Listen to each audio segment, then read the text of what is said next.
Welcome to the Eurovision Kiki podcast. We're three Americans who've fallen in love with Eurovision.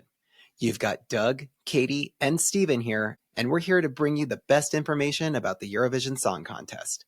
We'll bring you the music, history, traditions, as well as all the tea currently surrounding the world of Eurovision. So buckle up and welcome to this week's episode. And thank you for joining us for another Eurovision Kiki. We've got more songs to talk about today. We're sort of going over those first impressions, just kind of telling it like it is. So are we ready to dive in, Steven and Katie? Oh, yeah. Born ready. Evidemo. I love it. So without further ado, we will just go down the line of everything we want to talk about today. And we're going to start with Cyprus, Theo, Evan, and Shh. Well, we needed a hush-hush since we didn't get it in Sweden. Too soon. But also, I guess the wait was worth it. Theo, Evan in Cyprus was the first country and artist to be announced back in September of 2024. Yeah. We're all sitting there waiting for 6 months. I think it came out it was the, opening date came out and they were next day. This is who it is. Yeah. Stay tuned. Something big. They picked the artist and then wrote it? Maybe. But it was so the influencer oh my gosh, you guys, I cannot wait to share this with you. But something big is coming. I can't really get into the details of it, but it's just super exciting. It's with Theo Evan, but that's all I can say. And then just breadcrumbs throughout the entire process. Something dropped in January where it's Theo is collabing with these artists, or not artists, these songwriters and these producers, and it's going to be inspired by this. And then February hits. It's Theo is working on his postcards as we speak. And I wish I could tell you guys more details, but I just can't. But then we finally get the wait was worth it. Oh my gosh, I'm fucking with it. Yeah. Finally watched the music video today. It was chaotic and scary, but the song is great. I can't wait to see what they do with staging for it, because I think this one can be super fun, dancey. It's dark driving beat. I'm excited. Yes. His dance background comes through. So Absolutely. I'm excited to see that. For sure. Yeah. And I think the staging is done by the same person who did Bambi Thug last year. Nice. So it will probably still be chaotic and scary. Thank God. Which is a good thing, right? Perfect. Yeah, absolutely. I fell down a rabbit hole trying to figure out this song. Shocker. Of course you did. Right. Well, okay, so I believe it to be related to Greek mythology. Greek mythology has always been something that I find fascinating. The stories, the, lore behind it, in this interpretation of it, it's this, and in that interpretation, it's that. And so there's so many, this whole thing is a riddle, and I think that's what I like about it so much. Yeah, and Doug definitely knew it was a riddle from the very first time he listened through it. He definitely knew. Yes. Totally. Yeah, totally. It wasn't me being I wonder what the riddle is. And he was huh? I was wondering why he opened it with golden hair when, look at you, Theo. He clearly does not have golden locks. I'm just saying. But I'm going to say it here. And I believe that it is the Greek mythology related to Adonis. We've got... Go ahead. Which I think is funny because Czechia has... Adonis. I wonder if they were son of a bitch. I don't know. But also, I feel Adonis was announced pretty early also. So if they did wait to write the song until after they had announced him, they had plenty of time to change it. Now, I could go for a collab between Theo Evan and Adonis. So why do you... On OnlyFans. Yes. Well, yes. Put a pin in that. But why do you think Greek mythology Adonis? Why do you think that? Yeah. So it talks a lot, golden locks and eyes so captivating. I'm famous for my beauty, which we know that Adonis was famous for his beauty. He had golden locks. That's like the male epitome of the ideal, male form for the Greeks. Then you've got, I've been told I'm a little overconfident, and that will be my downfall. It is said that he was the best hunter in the world and that he was a little bit overconfident on that. And so his downfall there is that he pissed off, potentially, depending on the story, either Artemis, the goddess of the hunt, or Ares, god of war. So pissed them off. That's going to be his downfall. He says, I fell in deep, lost my heartbeat, stuck in between heaven and hell.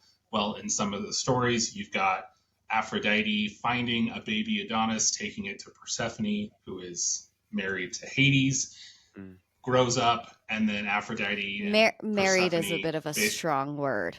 Married is a strong word for what happened there. We're using a lot of terms loosely in Greek mythology, let's be real, because everybody's related to everybody. But in this case, nothing is consensual. Not at all. But in this case, you've got Persephone and Aphrodite basically both wanting him, and that's how you come up with the mythology around birth, death, and revival, in that he spent some of his time in heaven, some of his time in hell, and then my desire and my love got me in trouble. I'm decay and I'm revival. So you do have an entire festival and a cult that was from Cyprus, based around Adonis, and you've got the festival of Adonia, I believe is how you say it, which took place during the midsummer, and it was about revival, and they would plant flowers, and the flowers would bloom, and they were quick growing flowers, and they would die, and that's the whole decay and revival. My desire and my love got me in trouble. Clearly, that's the whole issue here of who he's with. Grabbed by jealousy and cheated by my enemies, from tears to blood and flowers. That's a reference to Ares or Artemis, depending on the story, being his enemy. They transformed into a boar, gored him to death. When he dies, Aphrodite is sad. Her tears turn into flowers. There we go. It all fits. That is just Cliff Notes version. There's a few things of it, because I fairly recently read Song of Achilles, and I know it's like another loose retelling, but it kind of also reminded me of him, because also golden hair, also beautiful, also had a weakness, also was like a demigod, because his mom was like a sea nymph or something, so he was like semi-immortal. And so I don't know, I like the mythology vibe. I think probably because of the Cyprus connection, probably when he says, who am I? Adonis. Thank you.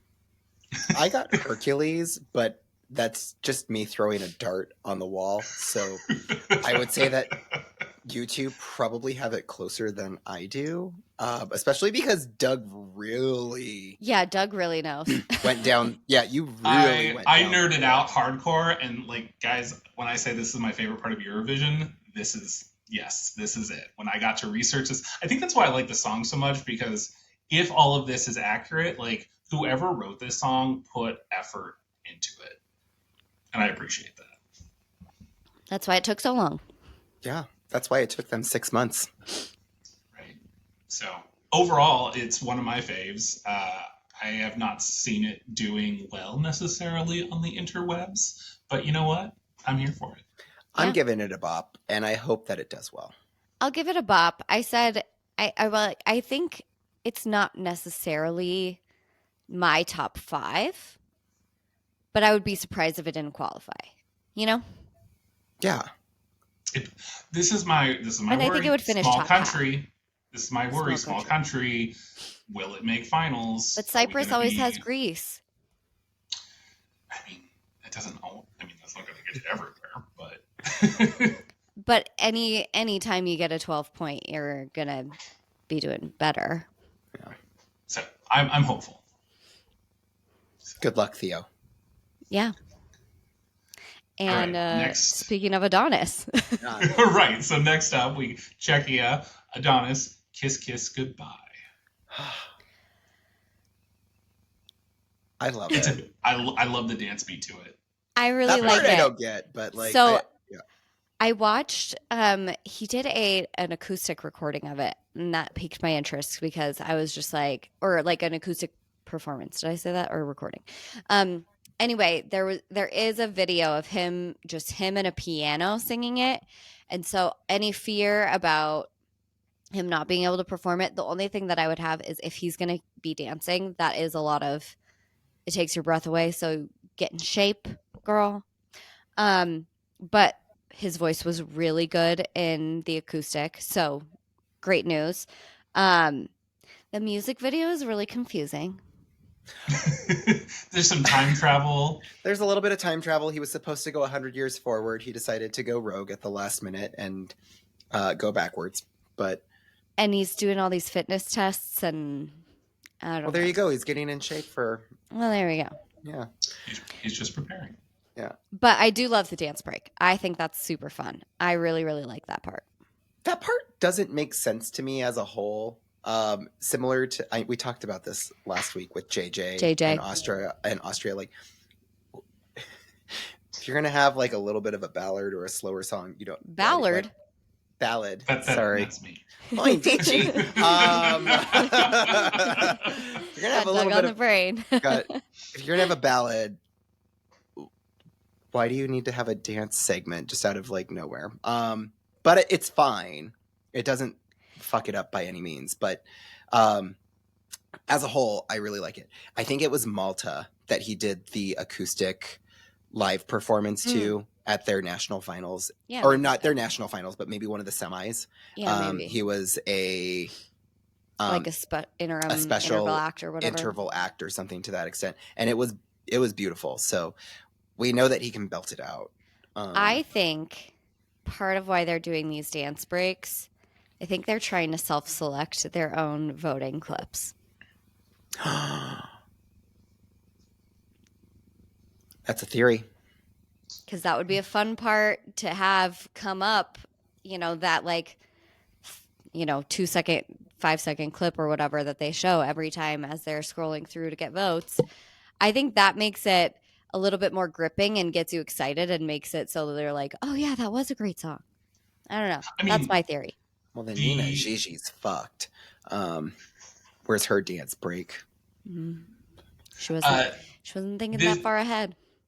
This dance break comes in, about 2 minutes in. And honestly, like, whenever I'm listening to the song, I enjoy it. But I'm, like, getting hyped. I'm like, all right, we're almost to the dance break. All right, here we go. So I know, Steven, it doesn't work for you, but it 100% works for me. It works for y'all. It works for many others. And that's fine. Good on y'all. And this one, I'm also curious about the staging, because if he's going to continue some sort of time traveler theme or something, how is that going to look? Or what are they going to do? I don't know. A little child's just going to like spew out of a light somewhere. Mm-mm. I don't like that. I don't like that. Let's not do that. Moving on. After that, we get to France. Is it Luan with Maman? Maman. This was supposed to be this big epic reveal, right? Like the last song that we didn't know about, and all of a sudden she's performing at a halftime for France versus Scotland rugby match. She's coming out of the sky. You've got a big band got orchestra playing for her. This is basically Super Bowl halftime show. It's Lady Gaga jumping off the scoreboard, except with a slow song about your inner child. Which is French for mama. No, it's like, so it's she not? wrote it. I mean, mama is mom. Yeah, maman is mom. Is in French. She wrote it. I did a little research on this one. Look at me. She lost her mom at 17 to cancer. And like in the chorus, like I think the last line is like, now she calls me mom. And it's like about like she's become her own mother to like her own inner child is how I took the interview that I read with her about it. So I think I thought the performance was beautiful, was really cool. I think not having a lot of those elements, like the live backing musicians and everything, I think that's going to hurt.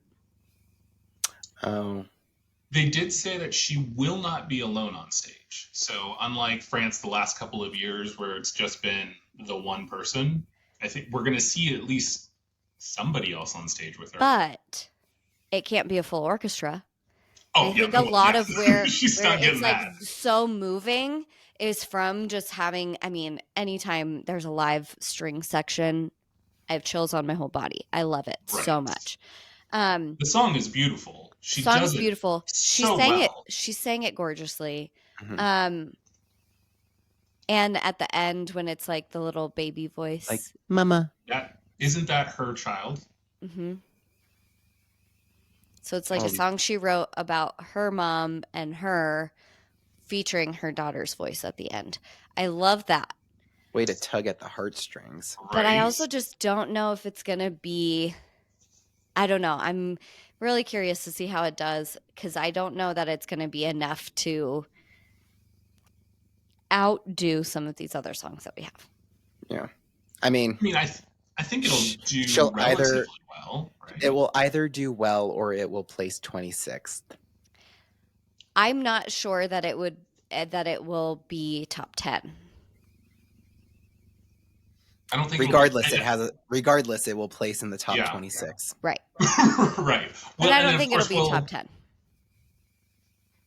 And we'll get, of course, we'll talk about our predictions here in the coming weeks. But yes, there could be some questions about where it ends up. Yeah, definitely. So then we move on to Georgia, Miriam Shangela, and Freedom. Skip. It's boring. But I do appreciate that it's multilingual, so I'll give it one too. positive. That's my one positive. And I appreciate the drama of the visuals. Like the music video is so dramatic and so like big, but it's, I don't know, ballads and Eurovision are always tough for me. Yeah, it can go either way. This one, it's not going in a positive direction for me. Congratulations, Georgia. You made it you broke your streak last year. I do not see you going to the grand final this year, but we don't know European music, so I could be completely off. I appreciate her voice. I will say that's the nicest thing I can say. Yeah, her voice is gorgeous. The two languages I do appreciate, but I don't know that it was like a seamless transition between the two. It goes from Georgian and then we just go straight into English and that's it. I think this is just a personal take on it. I like when the song gives us a line or two of English and then goes back. Whereas this was just like almost split down the middle. You're getting Georgian and then you're getting English. Yeah. Well, there we have it on that one. Next. Next, we have Israel, Yuval Raphael, New Day Will Rise. I think she has a beautiful voice. She has one of the most beautiful voices in the contest this year for me. I think Israel is always going to be hard. Well, hopefully not always, but in the last few years, it's very hard to talk about and, separate artists from government, especially when the government chooses them. And, I think this song coming out of any other country, I would like more. Not that I don't like it, because I think it is a beautiful song. New Day Will Rise. Like, we all could use some hope these days, but it does feel a bit rich coming from Israel right now. They're certainly trying to evoke specific emotions. Yes. Yes. The messaging is there.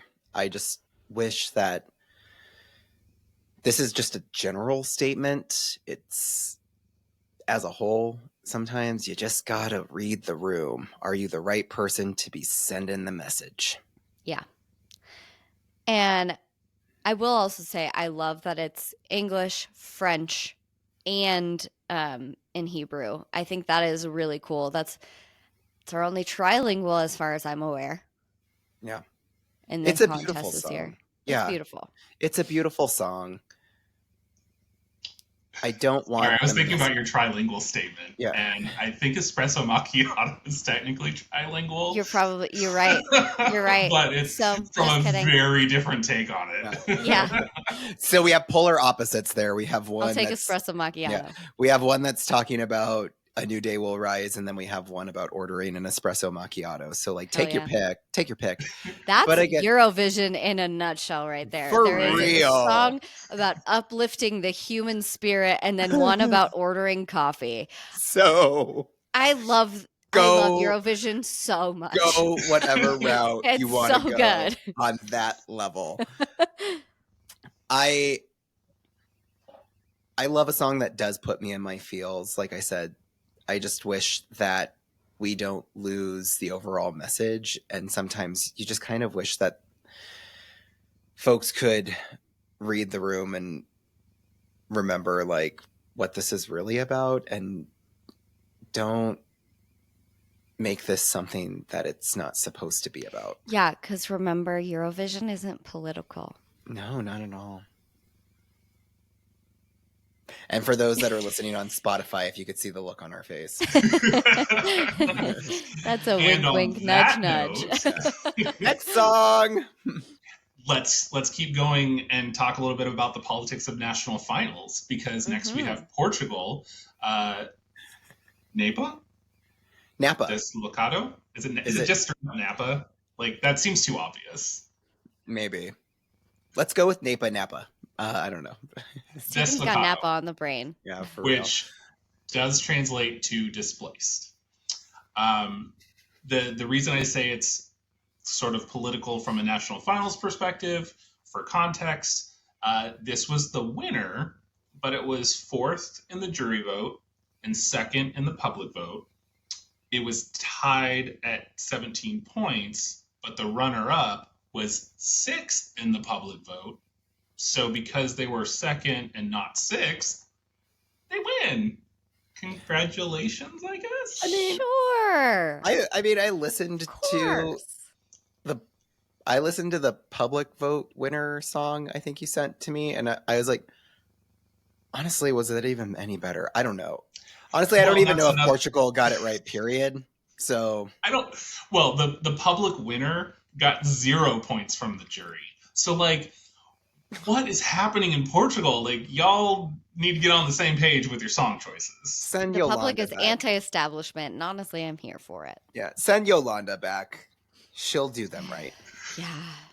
So the vocals on this one, very much, it took me so long to place.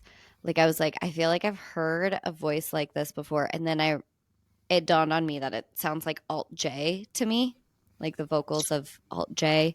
If anyone's familiar with that, you'll understand what I mean. now You will have heard them for sure. But speaking of those vocals, Katie, Eurovision.tv has their little spotlight on each of the artists, and it says the band, based on the energy they derived from the Arctic Monkeys and the Red Hot Chili Peppers, with the melodies of the Beatles. Do you see it? Ugh. I see the outfits of the Beatles. I see none of that. No. I don't really see. I love the Arctic Monkeys. That was not exactly what I got out of it, but sure, if that's your influence, then I believe you. But it did, because those influences actually do make sense to me, because I do feel this is a little like 2010s indie,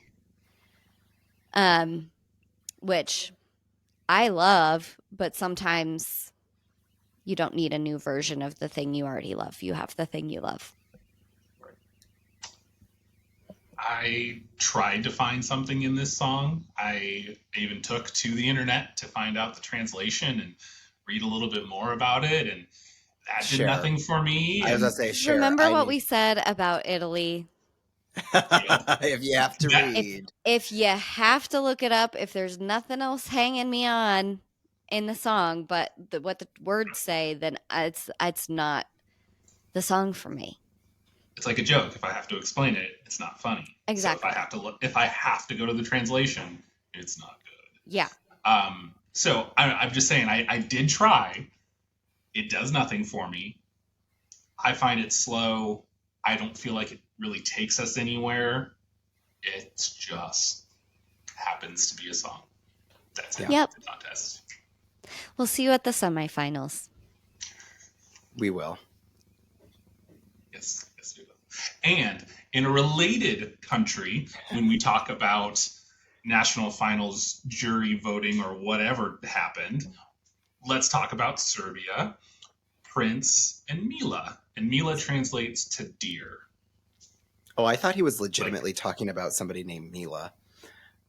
He's talking about my dear. So Yeah, it's a Serbian term of endearment. That's cool. Skip. He's super Viking coded, which I am into. But yeah, I mean, he comes in the performance, and it's like, okay, DreamWorks logo, like on the like little crescent moon as he's sitting up there. It's full DreamWorks. It's not for me. I love the, Silk's performer, your aerial aerobics. Oh, the aerial silk, yes. That's great. But what was it there for? No point. No reason. I mean, it wasn't tied in, like, and it wasn't in there the whole time, so it just kind of showed up. She was just like off to the side doing her thing. Like, don't get me wrong, honey. I love aerial silk, and I was here for it. But also, why? Why? And this, speaking of like kind of the political, I don't have in front of me how the votes all shook out, but basically, for anyone who is in the know, Serbia is in a very unrestful moment. And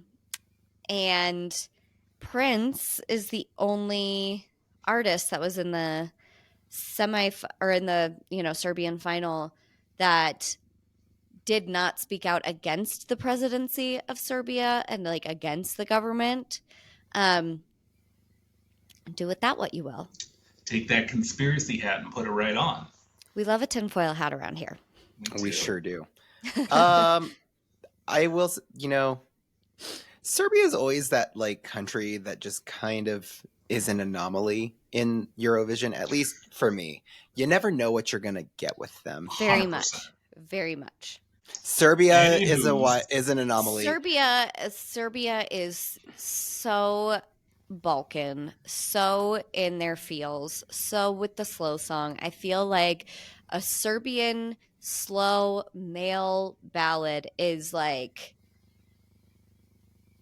quintessential. Like, I mean, you never really know what it's going to come out like, but it does feel like I was on Montenegro. board. Like, they're pretty sad.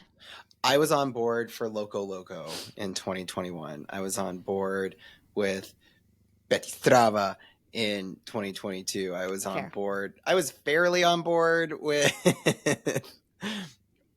2023. I know Doug was all about it in 2023. Absolutely not. Absolutely Luke Black, not. yes. Luke Black, yeah. Absolutely not. No. 2024 was like meh, but like she got through. Beached mermaid. Yeah. Now we're just like, what are you guys doing? What are you doing? This is the thing. It's a is song. I am not of the Balkans, and so I cannot understand. Yeah. Good luck. I mean, going back to that connection with the voting, Prince was second in the jury vote and third in the public vote, and it was a pretty sharp decline in the public vote. The first place in the public vote got 33,000 votes. Prince had 12,000. Like, yet to he's me, going to go represent. The people have spoken and they have said no thank you. Yeah. Yeah, I think that's always the thing that is fascinating with the national finals is they all do them so differently, and it's like your winner. Here's our winner with 12 points, and then here's our winner with 30,000. Like everyone does it so differently, and some have the combination and some don't. And who's the jury? We That's can't just even... at the national final. I don't know. It's just very, I don't know. I'm not There's even a lot of different ways that they go around selecting. Yeah. And none of it makes sense. We can't even get an electoral college voting process.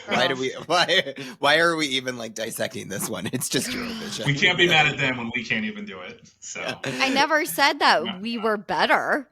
No, what's the next country, Doug? Next Marino. Okay, let's get hyped because next is San Marino, Gabri Ponte with Tutta l'Italia. Tutta l'Italia, tutta l'Italia, tutta l'Italia. I love this song. Which is San Marino, even though it's totally Italy. Please. It's San Marino. Please let San Marino go to the finals this year. Yes, Small country. I'm so terrified. I'm going to throw I want it to go to the finals, but I am so incredibly worried that people, one, don't seem to like it, and two, really? They're a small country, and I don't know that they have the votes, but if it was up to me, they'd be making the finals. Please do the right thing, people. Yeah, do the right thing. If not for anything, it's just a fun song. For our audience, I do want to just ground us in American music for a second. Gabri is a member of Eiffel 65, which the older folks may know as the true song millennials. Blue. The true millennials know this as they gave us Blue 26 years ago. Ugh, wow. I'm old. But I mean, come on. I'm sure he's trying to distance himself from that. But at the same time, but it's a hit. I'm sure it's still making him money. Oh, I'm sure. Come on. So I love that connection, and that I'm like, hey, without knowing, I know who you are. Yeah. We love seeing a familiar face on the Eurovision stage. Yeah. But from what I understand, he is a very well-known DJ in Italy. So good for him. That makes sense. Yeah. It's a bop. It's so fun. I'm obsessed. Such a bop. It doesn't even have to make sense, but I'm pretty much walking around my house just singing Tutta l'Italia all the time. I did look up the lyrics because I enjoy this so much, and one of the some of the lyrics go, "Let us dance with a glass in our hands, then tomorrow we'll regret saying I love you. Who here hears us?" And I'm like, cheers to that. Yes, run it back, baby. Yes. Come on, That's I can't say it enough. We need this right now in 2025. We deserve it. Please. We deserve San Marino in the finals. We do. We deserve this. The only thing I do want to add, though, and we talked about this before, and Katie, I think you set me straight on this. Doug, it's not a singing contest. It's a song contest. Yes. Yes, literally, it's not singing. He's not singing. It's the two people standing on either side of him that have blindfolds on who are doing all the singing and getting zero recognition for it. Well, it's my only complaint. I bet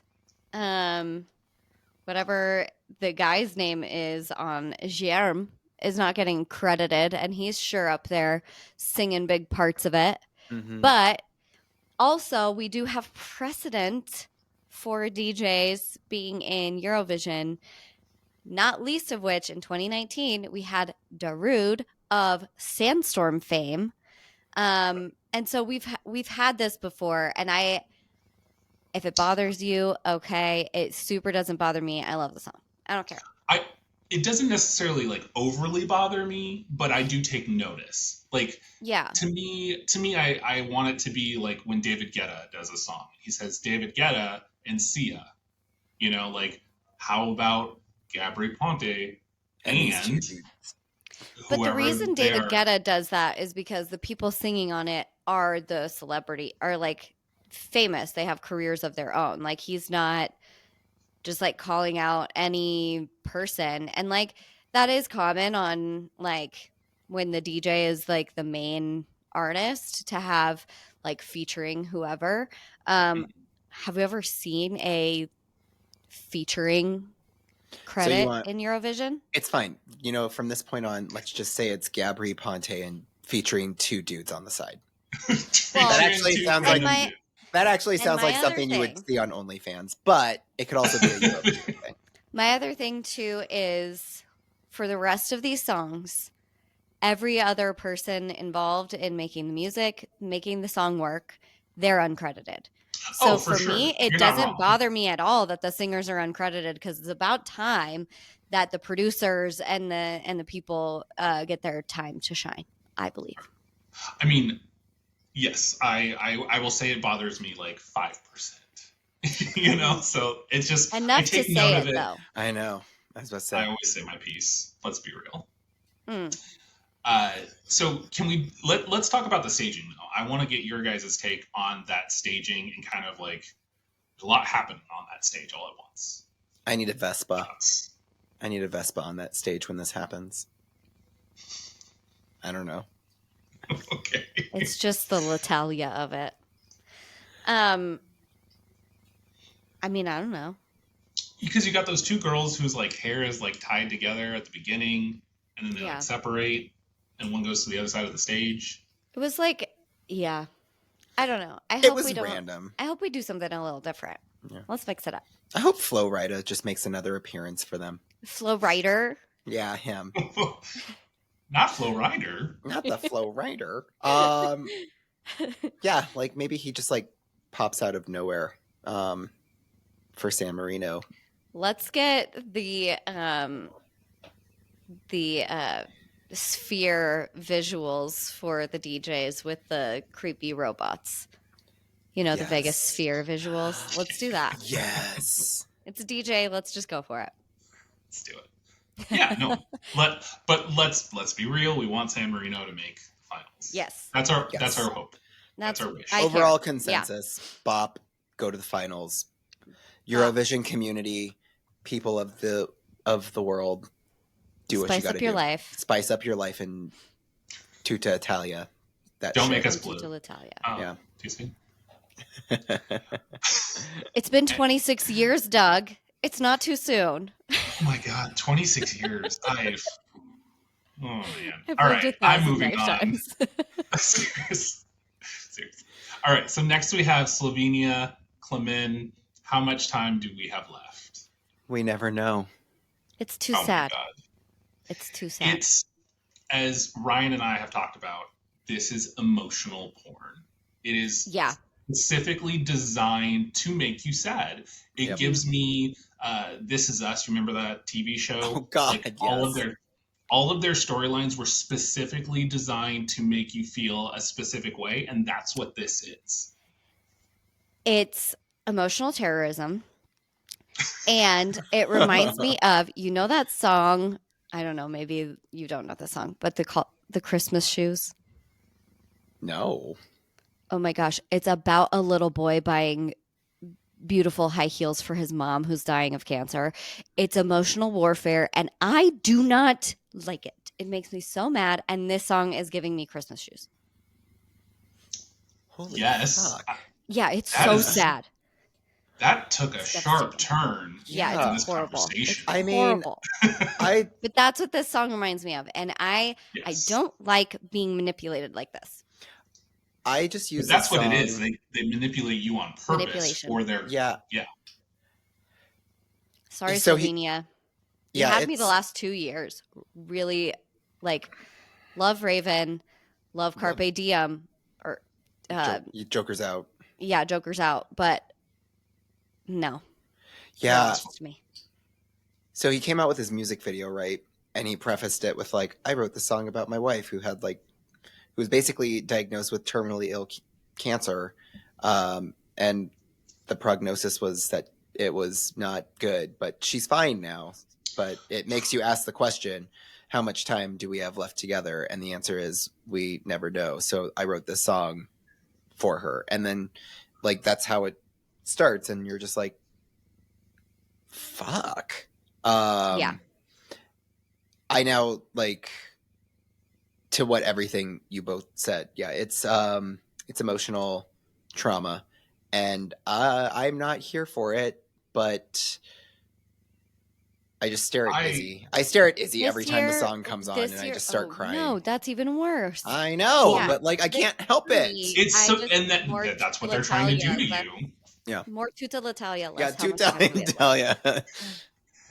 The answer is we never know.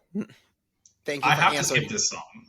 So every time, I mean, we've talked about this before, like as a group, but for me, I mean, we lost our Great Dane back in December, and so it comes on, and I'm already like skip instantly in that mindset. Sad.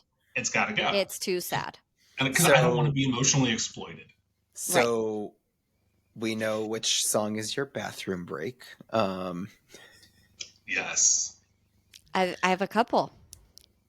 Well, there's that. Okay, but let's pretend for a moment it's a decent song, which it's not, but let's pretend. This staging, why do you need to be upside down like you're a freaking bat? But then also he was like, it looked like he was levitating, unless I missed something that was happening up above. It's like, okay, Chris Angel, what are we doing?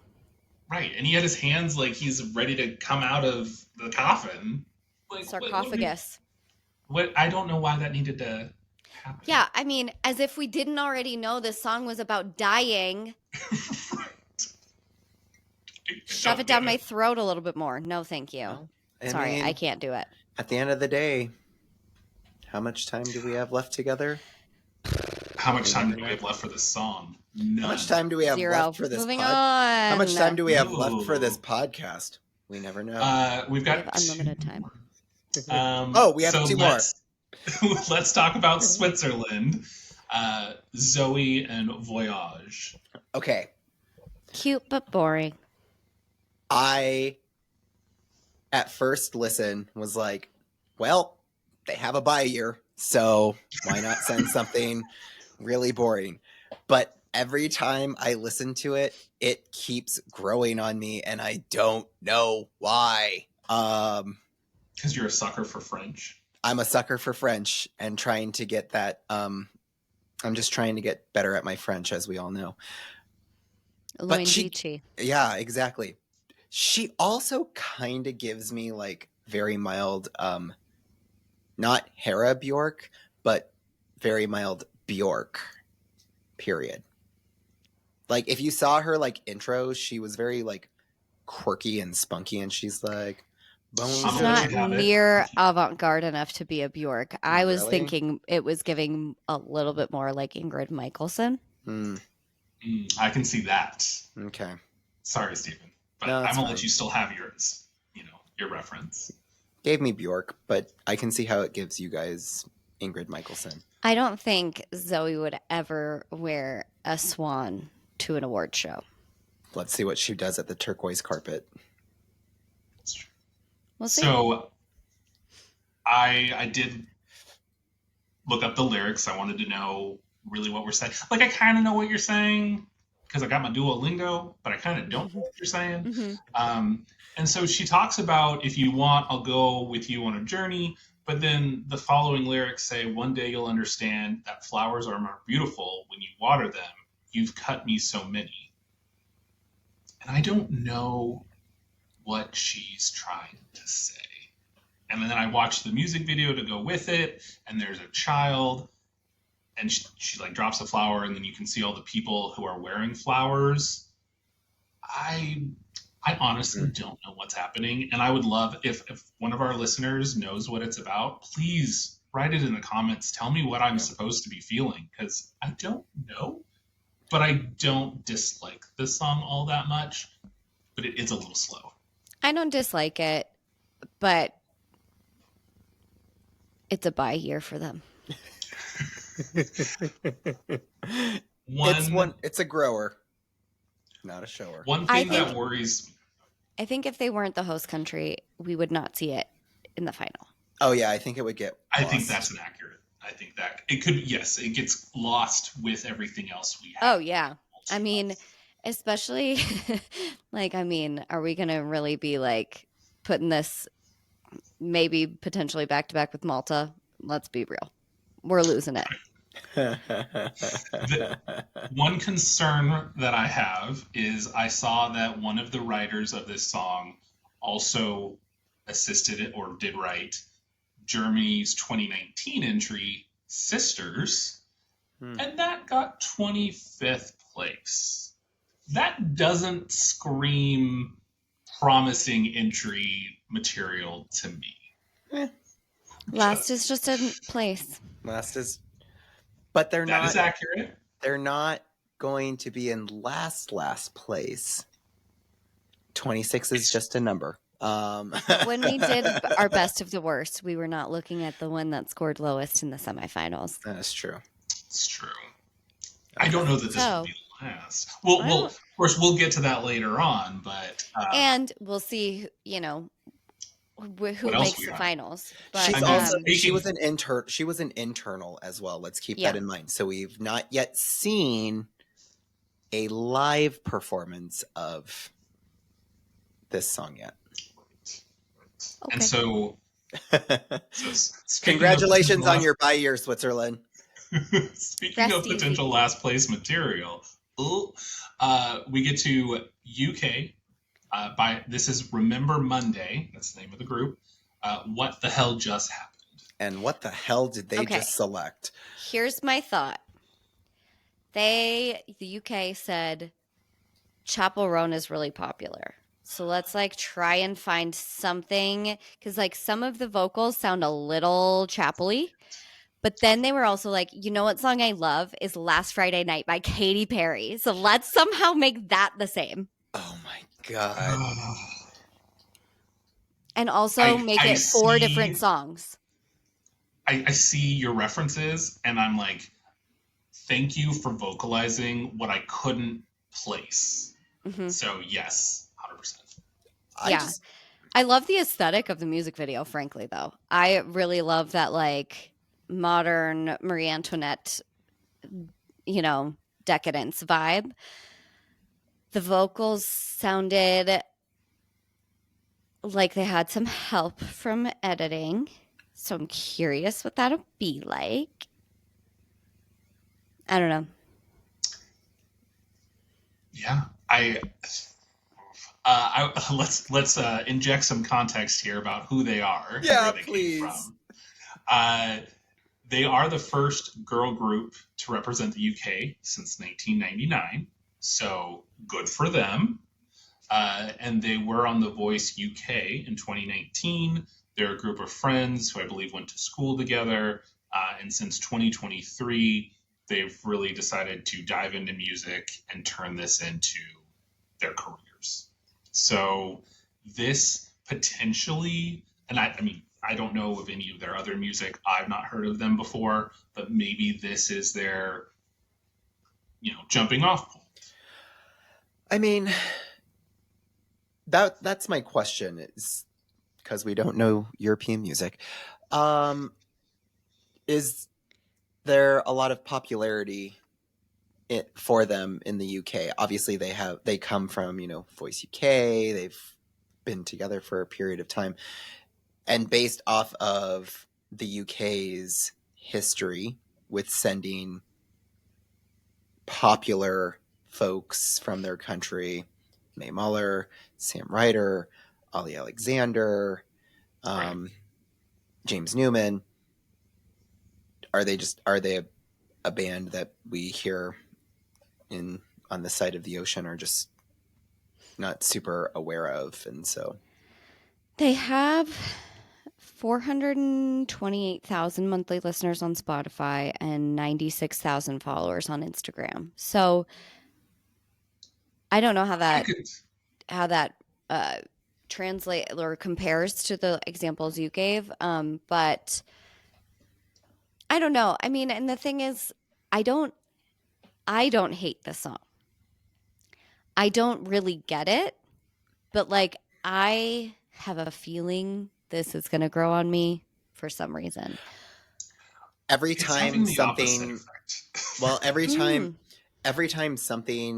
wonky goes on in my life right now, I just sing to What the hell myself, just happened? what the hell just happened? And then I just kind of say, God damn it. And then the song is stuck in my head for like the next 10 minutes. Yeah, I mean, I think I see what they were going for. And like I can really get on board with like when a song goes into like the half beat, like I'm thinking like Helena by My Chemical Romance, like where it like drops down into that half beat in the chorus. And like I can get behind tempo changes. This just like it really feels pretty disjointed for me. Katie, you said is it going to grow on you? And for me, when I first heard this song, I was like, hey, this is fun. And now every time I listen to it, it's kind of less and less enjoyable. I don't know if I don't know why. I think that in the future weeks, I want us to kind of do like a shoots and ladders kind of segment where we talk about ones that are growing on us versus ones that are like losing us.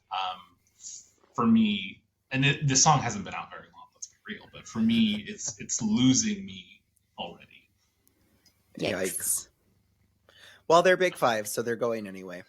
Right? And maybe the fact that a lot of outside of the Eurovision bubble, a lot of these folks might be hearing these songs for the first time when they watch the semifinals performance, and then of course when they can vote in the finals. So maybe that will help them. Yeah, who knows? I mean, UK has not been sending artists that have performed incredibly well in the last few years. So I don't know. I mean, maybe they're just in a slump. I mean, I still stand by it. James Newman got royally screwed over. And I agree. Sam Ryder was actually good. And we'll leave it at that. Yeah. And with that, I think we will call it. In the coming weeks, I think you'll find that we will share with folks our predictions for the semifinals, our top songs, our bottom songs. We'll talk about revamps and staging and changes we'd like to see. So we have a lot coming up in the next month. And we're going to be getting like postcard concepts and a bunch of different like stuff that's part of the show that are always really fun elements to see once they get announced. So we have, I mean, we're in the home stretch, but we are in the exciting time. Yes. And last Stay but tuned, not dear least, listeners. yes. Last but not least, to our fans across the seas, Eurovision Kiki will be in Basel. At least one of us. So one third of Eurovision Kiki. Yes, more to come on that, but there will be representation from the podcast there. So we are looking forward, if you're out there, to connect with anybody that may be on board and listening to us. So more to come there. But in the meantime, that'll do it for this episode. Thanks as always for listening. Be sure to leave comments underneath here if you're listening on YouTube or on Spotify. You can also be sure to subscribe to our YouTube channel or follow us at Eurovision Kiki on Instagram or on TikTok. And if you've got questions, always leave them either in comments or shoot those to our email at eurovisionkiki@gmail.com. And that will do it for now. And we will see you all at our next Kiki. And bye-bye. Bye.